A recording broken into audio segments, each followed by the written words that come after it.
Hello, hello, hello. This is Gresh from the I Am CEO podcast. I have a very special guest on the show today. I have Lara Heimann of LYT Yoga. Lara, it's awesome to have you on the show. It's great to be on the show. Thanks for having me, Gresh. No problem. Super excited to have you on. And before we jumped in, I want to read a little bit more about Lara so you can hear about all the awesome things that she's doing. And Lara is an international yoga pioneer and physical therapist focused on evolving the practice of yoga to empower movement and balance amidst a modern lifestyle of technology and sedentariness. With an advanced degree in physical therapy and more than 25 years of yoga practice and education, Lara is redefining the modern practice through her comprehensive LYT method, emphasizing smart alignment, functional movement, and spiritual wellness. She offers online daily classes and a robust online yoga teacher training, in addition to leading in-person workshops, training, and master classes internationally. Lara, are you ready to speak to the IMCO community? I'm so ready.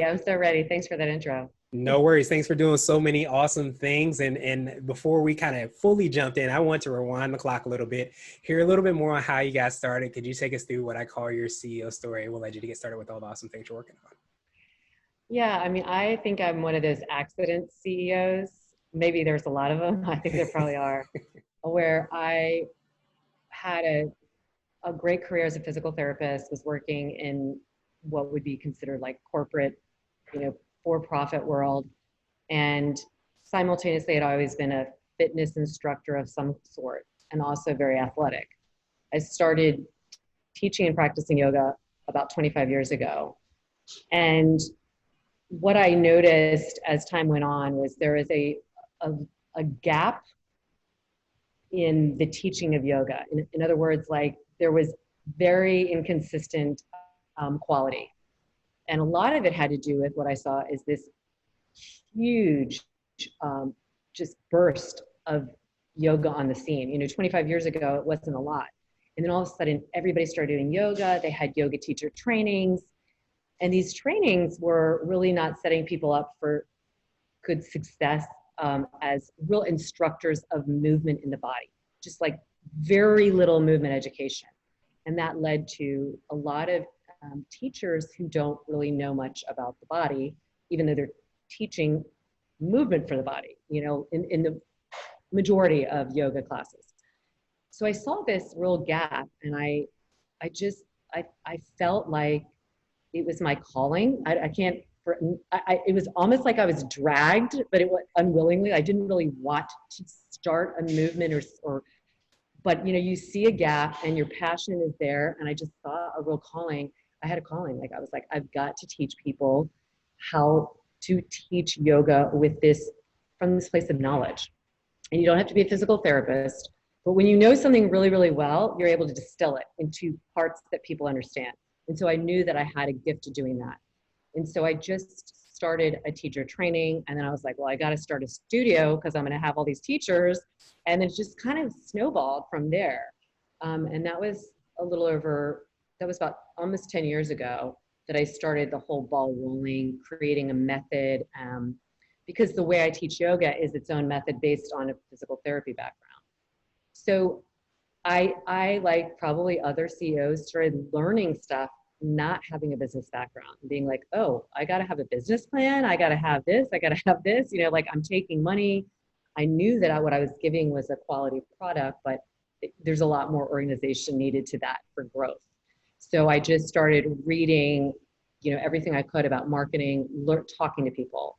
And then it just kept going and I kept growing. I had to move to a bigger studio.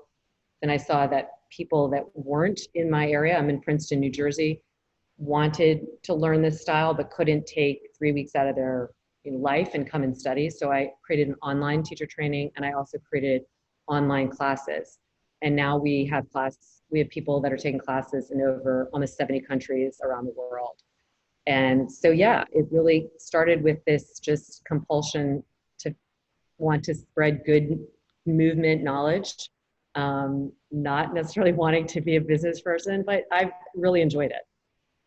Nice. Yeah, I definitely appreciate that. And I always felt like true entrepreneurship is kind of seeing a gap and seeing an opportunity. And rather than sometimes being forced to kind of create that opportunity, even though we don't do that. But I love the fact that you kind of talked about the process to get there. Because I think so many times people don't hear or see the 25 years. They don't see the 10 years of process. They don't see, that passion, obviously, that you have, but also the expertise and the hour and time that you put in terms of creating this methodology that's helping out so many people. Yeah.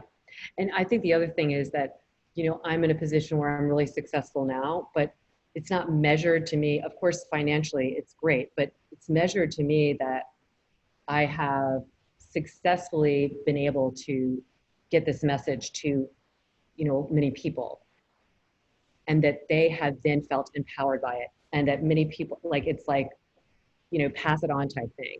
And like you said, no, yes, I'm successful now, but if you add up all of the many hours that have been over 25 years, it was like less than minimum wage, right? I mean, it's like, so that's what people don't, they have to put a lot of those sweat hours, sweat equity in Mm-hmm. before, and you have to look for the gap because you got to do something different. That is, and I saw the need because so many people said to me, like, I can't go to anybody else when you go on vacation because I feel like I'm going to get injured. And I'm like, that's messed up. You know what I Yeah. mean? Like, Yeah. so it was just enough people saying that this was a need. And it's, everybody has a body. So it, I also tell people who are getting into it now, and it's a much more, I don't want to say saturated market, because I think that's a negative term, but it's also like, if you just look at it for what it is, there's a lot of people in it. And I just say, like, everybody's got a body. You've got, almost, 7 billion people. Like, there's a lot to spread. So don't let that stop you. You just, again, find what people are needing and go to that. Yeah, absolutely. And again, being able to kind of to sharpen the saw, so to speak, as they say in Seven Habits of Highly Effective People, allows you that opportunity to really not just see the gap, but actually fulfill that gap and do it in a unique and special way as well. So I know you touched a little bit on, how you serve the clients that you work with. Are there any additional things that you kind of do, you and your team do to kind of serve those clients? And what do you feel is kind of what I call your secret sauce, or the thing you feel kind of sets you apart and makes you unique? Well, we're really, really into community building, which is, I think, anybody that's successful. I mean, I'm sure there's like CEOs who are small businesses and they don't need community, but I can't imagine you don't need some kind of community. And in something like what I'm doing, which is a very individual product lesson that is given to a larger community. And so the individuals could feel more lost in it if it wasn't felt like we're always bringing you in the fray. We are here for you. So our customer service, it's like white glove. You've got to be there for people. We're always trying to refine that. We're doing lots of work in our teacher training and in our online platform to be as inclusive as much as possible. Yoga has been known over the years, especially in Western yoga, to be really a lot of white women. And so we are really proactively expanding that. We've offered scholarships for the BIPOC individuals for our teacher training because we want everyone to come in and we want to make the action steps to do that. So community building is huge. Everybody needs community, and you can do it online. That's what's kind of funny. I would have been the biggest doubter of that 15 years ago because I was like, what are the elastic, all the technological stuff. But you can do it if you're there for people. So I think my secret sauce is people think I'm doing so many things. I have so much energy, and I'm like, I'm reaching out to people, but I get energy by connecting. So it's really a self-fulfilling cycle. Like, if you look at it as an exhausting thing, then it will be. But for me, it's like communicating with my, I call them my family, my network of people is what brings me joy. But it's the secret sauce because then people want it. They're like, they are seen. That's what people want. They want to be seen. And so I think that that's a big part of probably any successful business person is figure out what it is your clients need. And I just intuitively knew that, but it also fuels me. Yeah, and as you said, it kind of creates that phenomenal cycle where the more you work, so to speak, you're actually working in alignment with who you are and what you want to do to serve. So it doesn't, I imagine, feel like work. And not only does it do that, but it creates that community and that engagement and that opportunity. That I love that phrase of being there for people, which I think sometimes we forget about community. Yeah, it's really true. And so if somebody were just to look and think, I have to do that, that looks exhausting. Well, then you know that's probably not your thing. Like that's not your special ingredient, like you said, the special sauce. Because to me, it's not exhausting. It's yeah, it's obsessive maybe. But I think anybody that gets to this point, you got to be obsessed with what you're doing. It's your passion, it's your calling. It doesn't feel like work. It feels like this is what you're calling, you know, and that's what purpose, that's what they say, that more than happiness, what really we're striving for is purpose. Because purpose is what then gives us the feeling of satisfaction and happiness and all the positive emotions that we really want in life. Yeah, I appreciate you for breaking that down. And I think it gets so much into like kind of the human psychology, so to speak. And I think so many times, obviously in business, we look at, dollars and cents, and those things are of course important to be able to keep the lights on and a roof over our head, but not understanding kind of the true kind of purpose that we want to have, and understand that we all want to have a purpose and be able to kind of create that connection with us individually is truly, I think, when things go to an entirely different level. Absolutely, absolutely, and being consistent.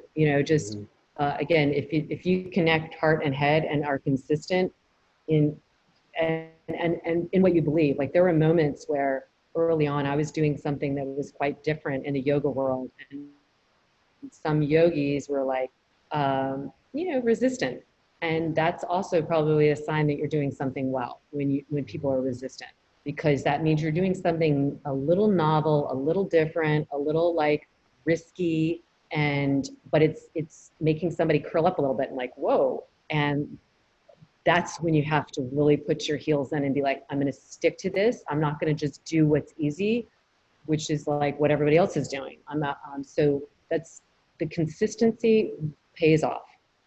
Yeah, absolutely. And being bold enough and aware enough to kind of color outside the lines. But it sounds like, as you kind of spoke to, when you have a strong purpose, you can always lean on that during the difficulties, during the trailblazing times when it may not seem as clear as you want it to be or anybody else sees it. A lot of times you have to be able to lean on that.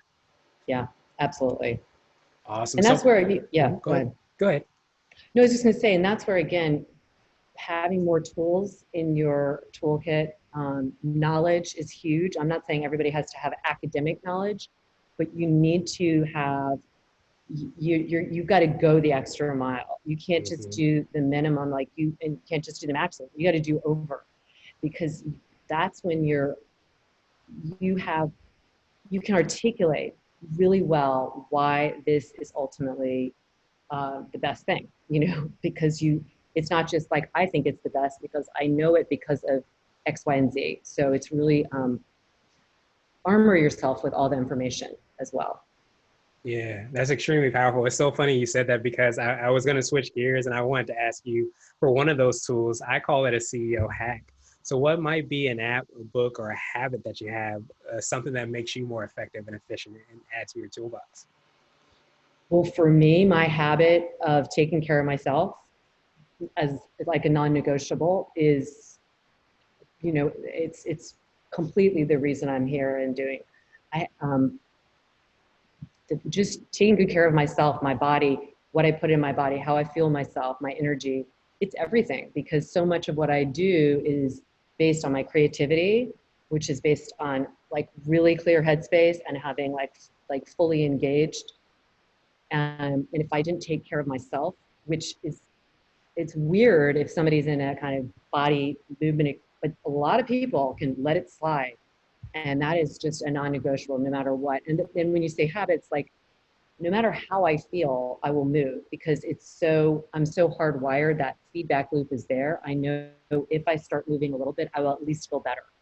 And so that's like every single day I'm doing something. It doesn't have to be super hardcore, but it's some kind of movement and eating well and all of that, so that I have a lot of energy.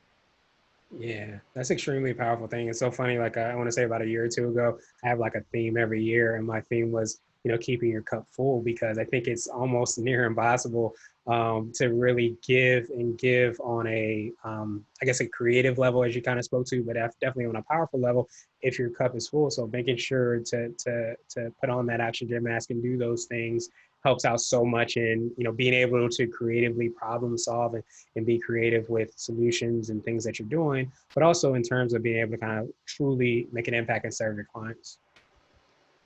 Yeah, and I love that you said, I say fill your cup a lot too. And since I do speak so much to women in particular, and women have culturally kind of been indoctrinated to take care of others. It's Everybody just, else. obviously it's part of our DNA, but also feeling really like apologetic. It's like, oh, I got to do something for myself. It's like, oh my gosh, my on my whiteboard at home when my kids were young, it was like, if mama is not happy, nobody's happy. Like mama is going to be happy, right? So that Yeah. everybody will benefit. And we have to kind of approach life like that. We're going to actually be better for everyone in our lives if we first take care of ourselves.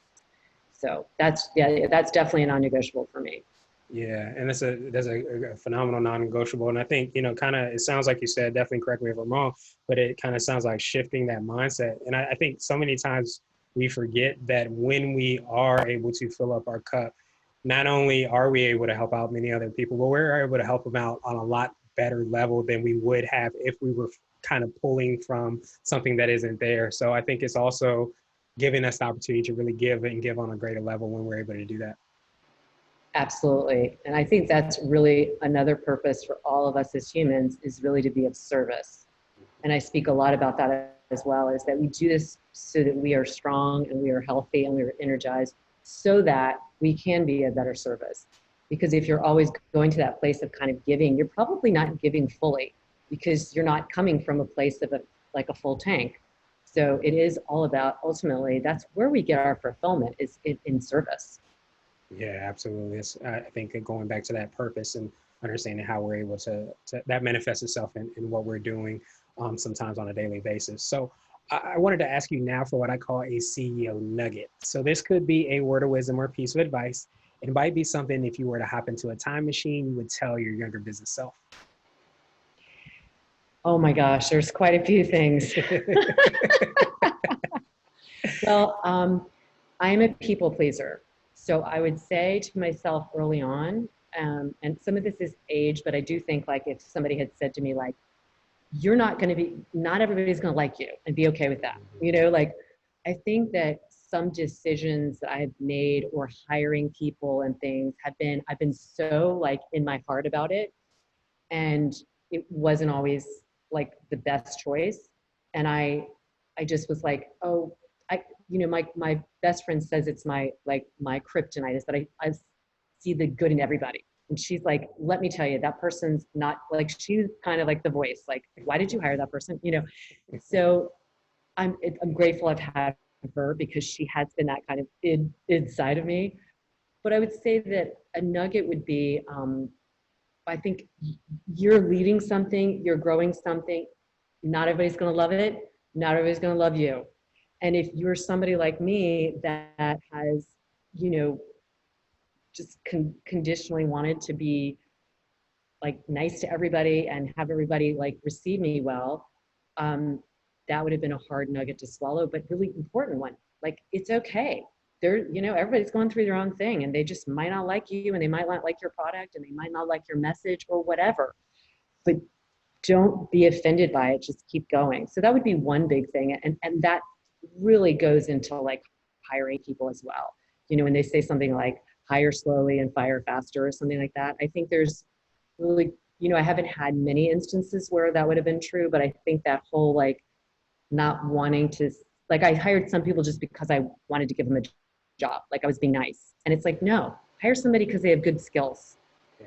And so it's all of that part and parcel is like, sometimes you're just trying to be the nice person Mm-hmm. and you'll end up not being nice because you're going to be pissed that you're not getting the thing you wanted.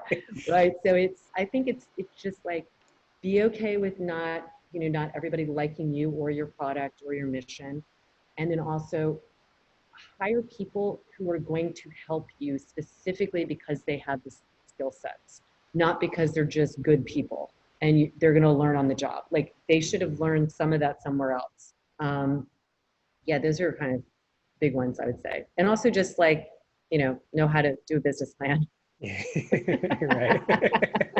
No, I absolutely love that. And do you feel like, and I know you mentioned like having experience has helped you to kind of be able to kind of be more comfortable in terms of like saying, no, I don't want to do this, I want to do that. Do you feel like also having more clarity around your purpose has also led to that? Because I feel like if you know what your purpose is, it becomes a lot easier to say, no, we're not going to go left, we're going to go right, or we're not going to hire this person, we're going to hire that person, because you are kind of working in alignment with that purpose. Absolutely. And that would be another thing I would probably add is early on, really figure out your mission statement and your goal setting, because I had ideas and I had a mission statement, but it was kind of like a little too global.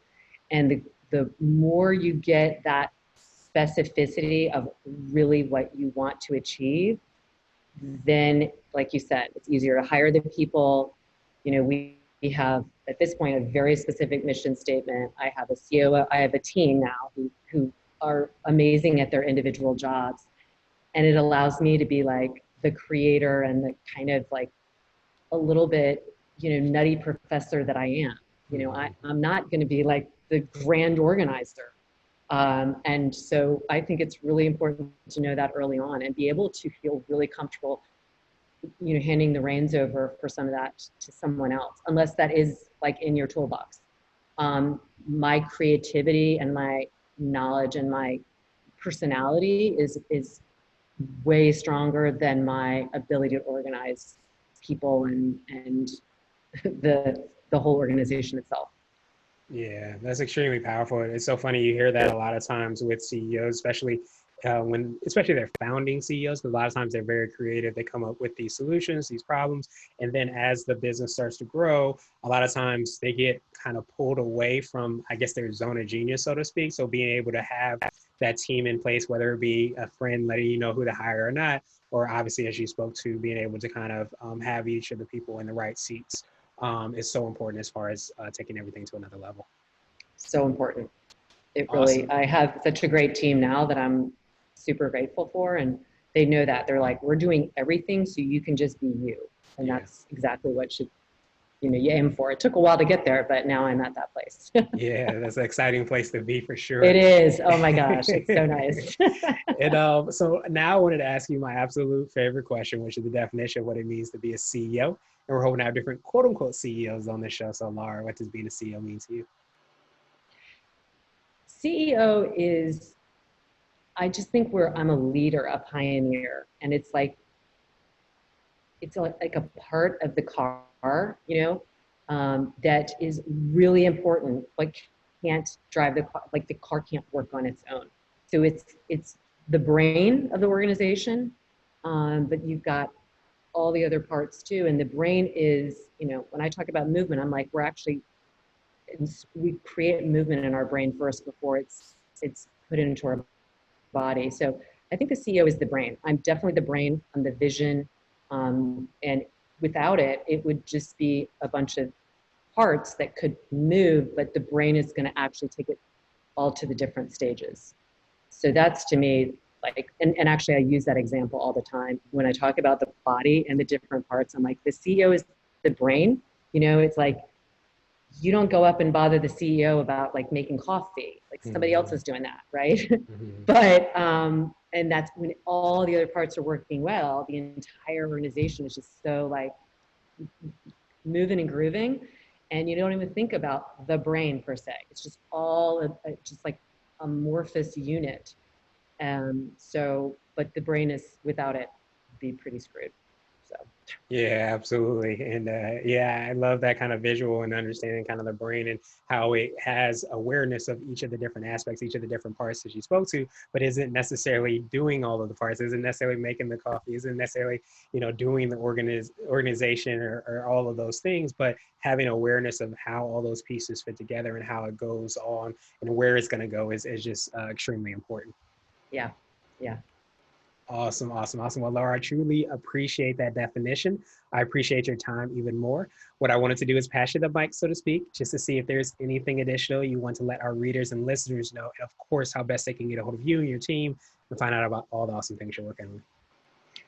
Well, thanks. I would say first, just look up my LYT Yoga, LYT, which stands for Lara's Yoga Technique, but fortunately also is a great acronym for feeling really lit up, which is, I think, what we're all after in life. You know, nobody likes to feel dim and dull and fatigued and low. And especially now in this pandemic, we need so many things to help us feel recharged and charged up. And so I know, because the research supports it, and this is the way we're made, is that movement is medicine and movement will help you feel better.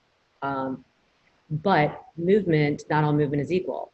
So learning from somebody like me, who's a physical therapist, and based on these principles of how we have evolved to move, is really important. And you can find that all that out on the LYT Yoga and the LYT Daily, which is an online platform. You have over 365 classes that are organized in all different ways, you know, based on body parts, based on beginner, based on if you want high intensity.